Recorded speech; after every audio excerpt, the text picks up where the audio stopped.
आज मैं आपको बताने जा रहा हूं डेप्रिसिएशन फंड मेथड। ये डेप्रिसिएशन का एक मेथड है, डेप्रिसिएशन फंड मेथड। इस मेथड में एक फंड बना लिया जाता है और उस फंड का पैसा इन्वेस्ट करते हैं, और फंड जो बनता है वो डेप्रिसिएशन की बराबर अमाउंट से बनता है। तो इसको एक बार अपन रीड कर लेते हैं, थ्योरी एक बार इसकी रीड कर लेते हैं ताकि आपको इसको एक बार समझा दूं बेसिक चीज। In this method provision is to be made for depreciation every year by a fixed amount, and such amount is to be invested in the outside securities। यानी कि इस मेथड में डेप्रिसिएशन के लिए मतलब जो हर साल पर डेप्रिसिएशन चार्ज करते हैं उसके बराबर का एक अमाउंट प्रोविजन यानी कि फंड के रूप में अलग कर दिया जाता है। आपने देखा होगा कि जैसे कोई भी एक एसेट्स अपने पास, उसकी लाइफ रहती है 5 साल, 10 साल, 2 साल, जो भी, उसके बाद हमको वापस नई एसेट्स खरीदनी पड़ती है, और जब नई एसेट्स खरीदोगे तो उसके लिए हमको पैसा चाहिए। अब एकदम से हमारे पास यदि उतना पैसा इन्वेस्ट करने के लिए नहीं है तो हम लोग क्या करते हैं, हर साल एक पैसा फंड के रूप में अलग करते जाते हैं कि भाई इतना रुपया हर साल अलग कर दो ताकि हमारे पास 5 साल बाद इतना रुपये इकट्ठा हो जाए कि 5 साल में ये मशीन एंड हो जाए तो वापस इसकी लाइफ खत्म हो जाए तो दूसरी एसेट्स खरीद लें आसानी से। तो इसलिए इसमें एक डेप्रिसिएशन फंड बना लिया जाता है। और वो अमाउंट कहां से बनाएंगे, तो डेप्रिसिएशन जो हर साल हम चार्ज करते उसी के बराबर की amount every year depreciation fund के रूप में रख ली जाती है। और उस फंड का पैसा भी अपने पास नहीं रखते, उसको कहीं आउटसाइड सिक्योरिटी में इन्वेस्ट कर देते हैं, जैसे कोई शेयर खरीद लिए या डिबेंचर्स खरीद लिए या कहीं फिक्स डिपॉजिट कर दिए, तो इन्वेस्ट कर दिया जाता है वो अमाउंट, और हमको उस पर फिर इंटरेस्ट मिलता है। तो यहाँ लिखा है कि compound interest is received on such securities and interest also invested in the securities. जो हम पैसा फंड का इन्वेस्ट करेंगे उस पर हमको क्या मिलेगा, इंटरेस्ट। और इंटरेस्ट जो हमको मिलेगा वो भी हम अपने पास नहीं रखेंगे, उस इंटरेस्ट को भी हम वापस री इन्वेस्ट कर देते हैं, अपने पास नहीं रखते। भाई मेरे को इन्वेस्टमेंट पे इंटरेस्ट मिला, अब वो इंटरेस्ट को भी मैं अपने पास नहीं रखूंगा, उसको भी मैं वापस क्या करूंगा, हर साल जितना डेप्रिसिएशन चार्ज करूंगा उसके साथ साथ वो इंटरेस्ट की अमाउंट को भी जोड़कर इन्वेस्ट कर दूंगा। पहले साल केवल डेप्रिसिएशन के बराबर की अमाउंट इन्वेस्ट करते हैं।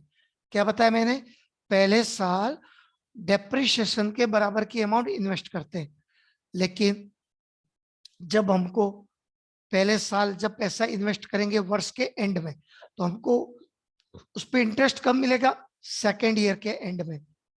हम अमाउंट इन्वेस्ट कब करते हैं, हर साल के एंड में। तो सबसे पहले फर्स्ट ईयर के एंड में हम रुपए इन्वेस्ट करेंगे तो हमको इंटरेस्ट कब मिलेगा, सेकेंड ईयर में। सेकेंड ईयर के एंड में मिलेगा 1 साल बाद। तो पहले साल तो कोई इंटरेस्ट मिलेगा नहीं हमको, तो सेकेंड ईयर जो हमको इंटरेस्ट मिलेगा उसको भी हम वापस इन्वेस्ट कर देंगे, अपने पास नहीं रखते हैं। तो जो भी हर साल हम पैसा इन्वेस्ट करते हैं वो डेप्रिसिएशन के अमाउंट के बराबर होता है, लेकिन जो इंटरेस्ट मिलते जाएगा हमको इन्वेस्टमेंट पे उसको भी वापस री इन्वेस्ट करते जाएंगे। क्यों, ताकि हमारा और इंटरेस्ट बढ़ता जाए। फिर आगे देखिए यहाँ पे लिखा है investment is not made in the last year. Depreciation fund method में आखिरी साल में पैसा इन्वेस्ट नहीं किया जाता है।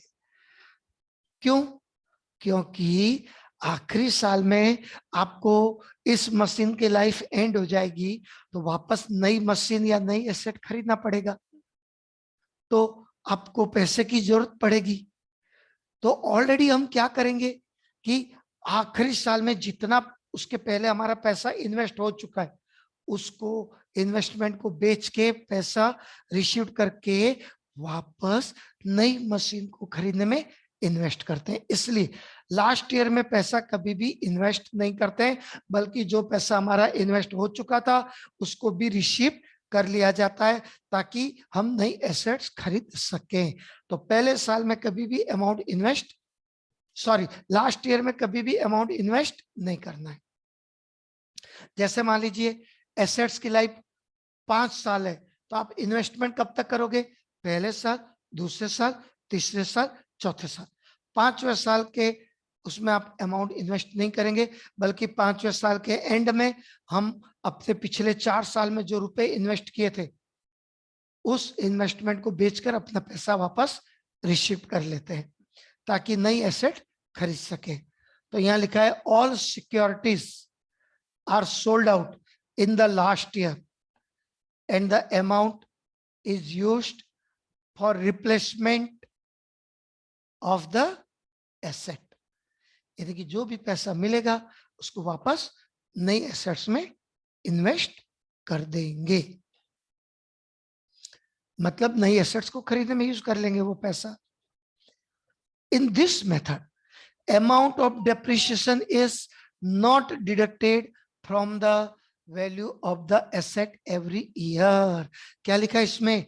हर साल डेप्रिसिएशन एसेट्स अकाउंट में चार्ज ही नहीं करना है, हर साल डेप्रिसिएशन को एसेट्स की वैल्यू से माइनस ही नहीं करना है। ऐसा क्यों? क्योंकि इस मेथड में डेप्रिसिएशन की एंट्री चेंज हो जाती है। आप लोग अभी तक जितने भी मेथड पढ़े हो सब में डेप्रिसिएशन की एंट्री क्या बनाते थे? Depreciation account debit to asset. आप लोग अभी तक जितनी मेथड पढ़े हो उसमें डेप्रिसिएशन की एंट्री बनाते थे depreciation account debit to asset, लेकिन इसमें डेप्रिसिएशन की एंट्री अलग बनती है। इसमें एंट्री बनती है depreciation account debit to depreciation fund account, depreciation account debit to depreciation fund account. यानी कि डेप्रिसिएशन की एंट्री देखो चेंज हो गई, depreciation account debit to depreciation fund account, जबकि बाकी सब मेथड में आप लिखते हो depreciation account debit to assets. तो इसलिए यहाँ पर ये डेप्रिसिएशन आप कहाँ लिखोगे? डेप्रिसिएशन फंड अकाउंट के क्रेडिट में, क्योंकि डेप्रिसिएशन फंड अकाउंट देखिए क्रेडिट होता है जब डेप्रिसिएशन चार्ज करते हैं तब। Depreciation account debit to depreciation fund account, तो डेप्रिसिएशन फंड अकाउंट के क्रेडिट में आएगा बाय डेप्रिसिएशन। एसेट्स अकाउंट में डेप्रिसिएशन को नहीं दिखाना है। एसेट्स अकाउंट की लाइफ मान लीजिए 5 साल है, तो 4 साल तक तो आप उसमें balance brought down carry down, brought down carry down बस करते रहोगे, क्योंकि डेप्रिसिएशन चार्ज ही नहीं करना है। इसलिए एसेट्स अकाउंट में डेप्रिसिएशन माइनस नहीं होगा। Assets will be shown on original cost for each year. हर साल एसेट्स को ओरिजिनल कॉस्ट पे ही दिखाएंगे, क्योंकि डेप्रिसिएशन तो माइनस ही नहीं होगा। मान लो 1 लाख की एसेट्स है, तो जब तक उसका आखिरी साल नहीं आएगा 1 लाख रुपए हर साल उसका बैलेंस कैरी डाउन ब्रॉ डाउन करते रहेंगे। फिर आखिरी साल में एसेट्स का यदि कोई स्क्रैप वैल्यू है जो बेचने से मिल सकता है, तो वो स्क्रैप वैल्यू रिसीव्ड हो जाएगा बेचने से। फिर उसका जो बैलेंस बचेगा एसेट्स अकाउंट का, वो ट्रांसफर हो जाता है आखिरी साल में डेप्रिसिएशन फंड अकाउंट के डेबिट में। ये देखिए, in the last year balance of assets account will be transferred to depreciation fund account in the debit side. मतलब कि आपका जितना भी एसेट्स अकाउंट का जो बैलेंस बचेगा उसको बेचने से जो भी स्क्रैप वैल्यू मिलेगा, उसके बाद जो बैलेंस बचेगा उसको डेप्रिसिएशन फंड अकाउंट में ट्रांसफर कर देते हैं। जब अपन एसेट्स खरीदते हैं तो एंट्री क्या बनाते हैं? एसेट्स जब खरीदते हैं तो assets account debit to cash या bank, assets account debit to cash या बैंक अकाउंट जब खरीदते हैं तब। लेकिन जब एसेट्स की लाइफ का आखिरी साल होगा तो उसको पहले तो बेच देंगे, बेचने से जो भी स्क्रैप वैल्यू मिलेगा bank account debit to asset करके उसकी एंट्री हो जाती है, bank account debit to asset. उसके बाद उसका जो भी बैलेंस बचेगा उसको डेप्रिसिएशन फंड अकाउंट में ट्रांसफर कर दिया जाता है, जिसकी एंट्री होती है depreciation fund account debit to assets account. इससे हमारा एसेट्स अकाउंट क्लोज हो जाएगा, क्योंकि उसका जो बैलेंस बचेगा बेचने के बाद जो भी स्क्रैप वैल्यू मिलेगा, उसके बाद जो बैलेंस बचेगा वो डेप्रिसिएशन फंड अकाउंट में ट्रांसफर हो जाएगा। जैसे मान लो एसेट्स 1 लाख रुपए की है, तो हर साल 1 लाख रुपए उसका balance brought down carry down होगा। जब मैं आपको इसका प्रैक्टिकल प्रॉब्लम समझाऊंगा तो आपको और क्लियर हो जाएगा, एकदम इजी है इसका एसेट्स अकाउंट।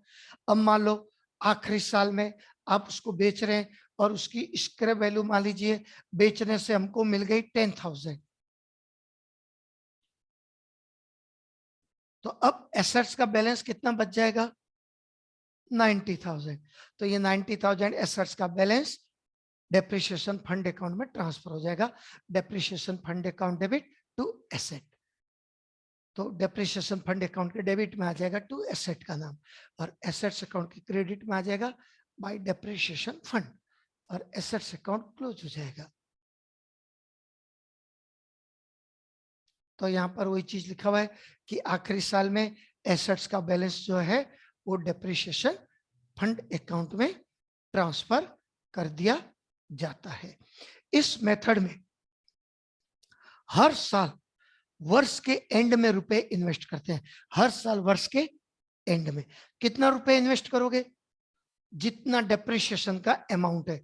इस मेथड में हर साल डेप्रिसिएशन की अमाउंट फिक्स होती है, हर साल फिक्स, और उसकी एंट्री आपने अभी ऊपर में देखा कि depreciation account debit to depreciation fund. मान लो हर साल डेप्रिसिएशन 5,000 है तो हर साल 5,000 रुपए रहेगा। इसमें डेप्रिसिएशन की जो अमाउंट होती है वो एन्युटी वैल्यू के बेस पे कैलकुलेट करके या तो क्वेश्चन में हमको दी रहती है या फिर हमको कैलकुलेट करना पड़ेगा एन्युटी वैल्यू के बेस पे। यदि क्वेश्चन में एन्युटी वैल्यू दिया है तो हम उसका डेप्रिसिएशन कैलकुलेट कर लेंगे एन्युटी वैल्यू के बेस पे। और यदि आपको ऑलरेडी डेप्रिसिएशन निकाल के ही दे दिया है कि हर साल हमको इतना डेप्रिसिएशन चार्ज करना है, तो फिर एवरी ईयर वो डेप्रिसिएशन फिक्स रहेगा, उसी को अपन हर साल चार्ज करते रहेंगे। इसमें डेप्रिसिएशन एवरी ईयर सेम रहेगा, चेंज नहीं होगा, और जितना डेप्रिसिएशन रहेगा उतने ही रुपए हर साल क्या करना है, इन्वेस्ट। तो पहले साल तो डेप्रिसिएशन के बराबर की अमाउंट इन्वेस्ट करेंगे, लेकिन सेकेंड ईयर में जब हमको इंटरेस्ट मिलेगा तो वो इंटरेस्ट को भी हम क्या करते जाएंगे, इन्वेस्ट करते जाएंगे। इंटरेस्ट जब हमको मिलता है तो उसकी एंट्री क्या होती है, क्योंकि ये एंट्री आपके लिए नहीं है कि जब हमको इंटरेस्ट मिलेगा इन्वेस्टमेंट पे तो bank account debit to interest on depreciation fund investment account. हमको इन्वेस्टमेंट पे डेप्रिसिएशन मिलता है तो ये एंट्री होगी bank account debit to interest on depreciation fund investment account. और ये जो इंटरेस्ट मिलता है ये हमारे लिए इनकम है, इसलिए क्रेडिट हुआ। फिर इसको ट्रांसफर कर देते हैं कहाँ, डेप्रिसिएशन फंड अकाउंट में। जो भी हमको इंटरेस्ट मिलेगा ये डेप्रिसिएशन फंड अकाउंट में ट्रांसफर हो जाएगा। तो ये जो हमने इंटरेस्ट क्रेडिट किया है इसको वापस डेबिट करके ट्रांसफर कर देंगे कहाँ, डेप्रिसिएशन फंड इन्वेस्टमेंट अकाउंट में। तो उसकी एंट्री हो जाएगी, इंटरेस्ट वापस डेबिट हो जाएगा और टू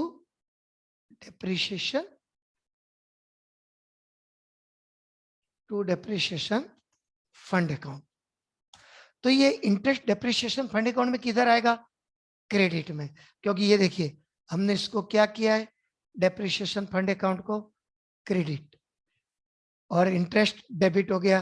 तो इंटरेस्ट पहले क्रेडिट किए थे जब मिला था तब, अब उसको हमने ट्रांसफर कर दिया डेप्रिसिएशन फंड अकाउंट में, तब ये डेबिट हो जाता है और फंड अकाउंट क्रेडिट। तो डेप्रिसिएशन फंड अकाउंट के क्रेडिट में आएगा हर साल इंटरेस्ट का अमाउंट। और ये कब मिलेगा? हर साल के एंड में। लेकिन पहले साल इंटरेस्ट नहीं मिलेगा, ध्यान रखना, क्योंकि पहले साल तो अपन अमाउंट इन्वेस्ट करते हैं, तो इंटरेस्ट सेकेंड ईयर से मिलेगा। और आप पहले भी पढ़ चुके हो कि आखिरी साल में रुपए इन्वेस्ट नहीं करना है, आखिरी साल में इन्वेस्टमेंट को बेच दिया जाता है, और उसको बेचने से जो भी प्रॉफिट या लॉस होगा, किसको? इन्वेस्टमेंट को बेचने से जो भी प्रॉफिट या लॉस होगा वो डेप्रिसिएशन फंड अकाउंट में ट्रांसफर होगा, प्रॉफिट एंड लॉस अकाउंट में नहीं, डेप्रिसिएशन फंड अकाउंट में ट्रांसफर होगा। अब मैं आपको शॉर्ट में इस मेथड को एक बार रिवाइज करा रहा हूं, फिर अपन इसका क्वेश्चन बनाएंगे कि इस मेथड में सबसे पहले हर साल डेप्रिसिएशन का अमाउंट जो चार्ज करेंगे वो फिक्स होगा, और वो कहां लिखेंगे? एसेट्स अकाउंट की बजाय डेप्रिसिएशन फंड अकाउंट के क्रेडिट में हर साल। फिर उसको क्या करेंगे? इन्वेस्ट कर देंगे। तो पहले आप डेप्रिसिएशन चार्ज करोगे, फिर उसको इन्वेस्ट कर दोगे। ये दो मेन चीजें इसमें। फिर आप नेक्स्ट ईयर फिर डेप्रिसिएशन चार्ज करोगे, और जो अभी तक पैसा इन्वेस्ट किए है लास्ट ईयर में उस पर इंटरेस्ट मिलेगा, वो इंटरेस्ट की एंट्री करोगे, और वो इंटरेस्ट को डेप्रिसिएशन फंड अकाउंट के क्रेडिट में लिखेंगे। और उसके बाद जो भी आपका डेप्रिसिएशन है वो प्लस इंटरेस्ट दोनों मिला के इन्वेस्ट करना है पैसा। तो हर साल आप क्या करोगे? जो इंटरेस्ट मिलेगा उसको भी इन्वेस्ट कर दोगे। और इन्वेस्टमेंट की एंट्री क्या होती है भाई? आप इन्वेस्टमेंट खरीदोगे तो एंट्री क्या होगी? Investment account debit to bank. तो इन्वेस्टमेंट अकाउंट के डेबिट में लिखेंगे अपन टू बैंक करके। हर साल जब भी पैसा इन्वेस्ट करेंगे तो investment account debit to bank. फिर आखिरी साल में पैसा इन्वेस्ट नहीं करेंगे, बाकी हर साल इन्वेस्ट करते रहेंगे। आखिरी साल में हम जितना भी रुपए इन्वेस्ट किए होंगे उन सब को बेचकर अमाउंट रिसीव कर लेंगे, और उसको रिसीव करने से यानी कि उसको बेचने से प्रॉफिट या लॉस हो सकता है, और जो भी इन्वेस्टमेंट को बेचने से प्रॉफिट या लॉस होगा वो भी डेप्रिसिएशन फंड अकाउंट में ट्रांसफर होगा। और फिर आखिरी में जब अपन डेप्रिसिएशन फंड अकाउंट क्लोज करेंगे तो उसका जो भी बैलेंस बचेगा फंड का, वो हमारा फाइनली प्रॉफिट या लॉस होता है, जो पीएल अकाउंट में ट्रांसफर कर देते हैं। हो सकता है कि आपको अभी इसमें डेप्रिसिएशन फंड मेथड में कई चीजें क्लियर नहीं हुई हो, लेकिन आपको इसका एक क्वेश्चन में अगले वीडियो में बना के दे रहा हूं। उसमें आपका मेन दो अकाउंट होता है इसमें, डेप्रिसिएशन फंड अकाउंट और डेप्रिसिएशन फंड इन्वेस्टमेंट। ये दो मेन अकाउंट है इस मेथड के, डेप्रिसिएशन फंड अकाउंट और डेप्रिसिएशन फंड इन्वेस्टमेंट अकाउंट। ये दोनों आपका कैसे बनेगा, कैसे क्या करना है, ये मैं आपको अगले वीडियो में ये क्वेश्चन बना के, ये जो डेप्रिसिएशन फंड मेथड का जो क्वेश्चन है, ये पहला ही क्वेश्चन मैं आपको अगले वीडियो में बना के दे रहा हूं।